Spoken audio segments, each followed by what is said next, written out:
Formula One is no stranger to controversy, and the latest proposed changes to the sprint race format have sparked a heated debate among drivers and team principals. The changes, set to be implemented in time for the next race in Baku, have been met with a range of reactions. Let's take a look at these reactions and what F1 team bosses think of this new format. The debate over whether Formula One is trying too hard to please the Netflix generation at the expense of serious sport flared up again at the chaotic Australian GP, which saw 3 safety cars, 3 red flags, and only 12 finishes. A number of drivers questioned the decision to stage repeated standing starts, particularly the final one, only 2 laps from the checkered flag, which predictably led to multiple crashes. Double world champion Max Verstappen, who won the race, called the finish a mess, while George Russell called an earlier red flag totally unnecessary.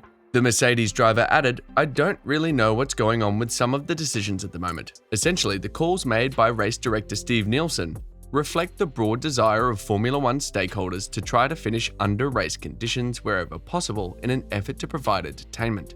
It was that same desire that led to the infamous 2021 title denouement in Abu Dhabi when ex-FIA race director Michael Massey broke the sport's rules by allowing a 1-lap sprint to the line following a late safety car, a decision that effectively robbed Lewis Hamilton of a record 8th world title. It is thought that the sport may yet introduce a rule tweak which would ensure that Nielsen, who is Massey's successor, could legitimately stage at least a 1-lap sprint to the finish rather than allow any race to finish behind a safety car, as happened on Sunday. One tweak which is almost certain to happen in the very near future is the change to the format of race weekends. Reports suggest that the proposals to jazz up those weekends still further, with qualifying taking place on a Friday for the main Grand Prix on a Sunday, and then standalone sprint day on a Saturday, which would feature a qualifying session in the morning followed by a sprint race for points later that same day, will be signed off at the F1 Commission meeting on April 25 in time for the race in Baku on April 30. Saturday morning qualifying would see 3 sessions of decreasing duration, with the final session possibly as short as 8 minutes, making it a 1-lap challenge. The format will initially be trialled at the 6 sprint race weekends this season in Azerbaijan, Austria, Belgium, Qatar, Texas, and Brazil. But if successful, it is not hard to imagine the format being rolled out more widely. F1's CEO Stefano Domenicali is not a fan of free practice sessions, which have nothing riding on them. Changing the structure of weekends en masse would be unpopular with the sport's purists and also with some drivers. Verstappen, for instance, has already threatened to quit F1 if too many changes are made which are not in the DNA of Formula One. While a formal vote is required for this to be adopted in time for Baku, Ferrari team boss Vasseur says the entire field is behind the proposal that is conceived to create a more exciting spectacle. He said, "For once, I think all the teams were aligned. It's not very often that this is the case, so we have to jump on it." Vasseur said that a second practice session offered little to fans, hence the shift to a more dynamic arrangement. He continued, "For sure, the format is more dynamic. You can discuss how to do it so late, but at the end of the day, I think if we are all aligned, then we have to push for it. I like the format. I'm not a big fan of the usual FP2. Sometimes it's a bit boring. Not for us, because we have a lot of data, but I can imagine for the spectators, if you don't know about the level of fuel, the engine mode, and so on, it's probably a bit boring. To try to have something more dynamic during the weekend is a good decision." Vasseur then drew comparison with football, saying that F1 was out of step with all major leagues, where they do not broadcast private training sessions. He said, "On the other hand, I think that also it's true that if you watch football, you are not watching the session on Wednesday when they are training in the stadium. We are probably the only sport where we are putting on TV the training session." However, Christian Horner, the Red Bull team principal, has criticized the decision to hold a sprint race in Baku next month, describing it as absolutely ludicrous from a cost cap perspective, as teams are bound to trash their cars in 2 races at the street circuit.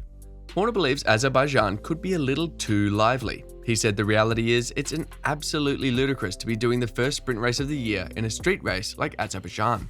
But I think from a spectacle point of view, from a fan's point of view, it's probably going to be one of the most exciting sprint races of the year. From a cost cap perspective, all you can do is trash your car, and it costs a lot of money around there. So 1 race is enough in Baku. The fact that we've got 2, there could be, well, some action there. Horner's concerns were echoed by other team leaders. McLaren chief executive Zak Brown said, "As Christian said, anytime we go to a street circuit, Baku creates pretty exciting races, some pretty big crash damage bills. It's the same for everyone, and it is what it is. It'll be very exciting for the fans, and hopefully all the cars will come back the way they started." Mike Crack, the Aston Martin team principal, conceded there was some nervousness about it. He added, but it's the same for everybody, so we try to keep the cars in one piece as long as we can. Mercedes team boss Toto Wolff warned that whilst he trusts the opinion of F1 CEO Stefano Domenicali, the sport needs to be cautious about adjusting too much too soon. Wolff said, we all share the same objective. We want the sport to continue to develop well and grow its audiences. We just need to find a common denominator of what the best principle is. I'm more on the conservative side. I like qualifying, I like the Grand Prix, the great prize, but we have to also be open-minded about where the sport is going to go, and some of the sprint races have been fantastic. The Mercedes team boss continued, so whatever Stefano decides is good, I think he will have all the data on the table, what is good for the audiences, what is good for the brand, and then we just want to maybe try and tweak things without using a baseball bat, but with a Stanley knife. I think 2 qualifying sessions per se is not something that's bad, but even if we stick with the current qualifying format, I think we wouldn't be able to do this with the engine management, and I think Pirelli's hasn't got enough tyres. That's something that needs to be solved. George Russell, who is also a director of the Grand Prix Drivers Association, was asked whether the drivers need 3 practice sessions on a race weekend.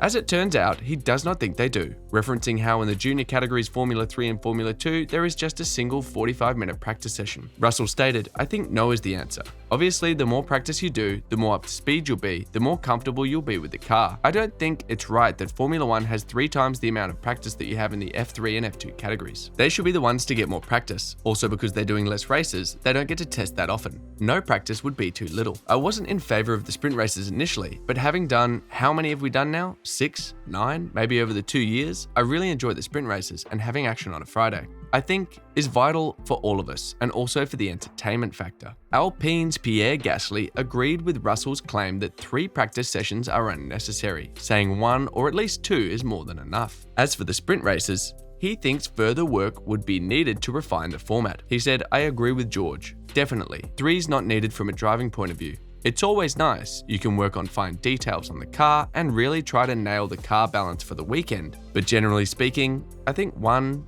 2 maximum is more than enough for us. So yeah, I kind of agree. On the sprint races, I think we've had different feedback. I think there's a lot of discussions on what to explore and how to increase the entertainment and the racing. So I think it's good to always kind of question what we're doing and kind of look at how we can improve the format and just the whole format of the weekend in general. Russell was then asked whether taking the amount of practice out of the equation, it could be an idea to add some sort of benefits to the practice sessions, like points for setting the fastest time. He does not believe that would be positive, arguing that practice should be free of such stipulations, to allow for the teams to test out new setups and parts to move forward and perhaps impact the pecking order.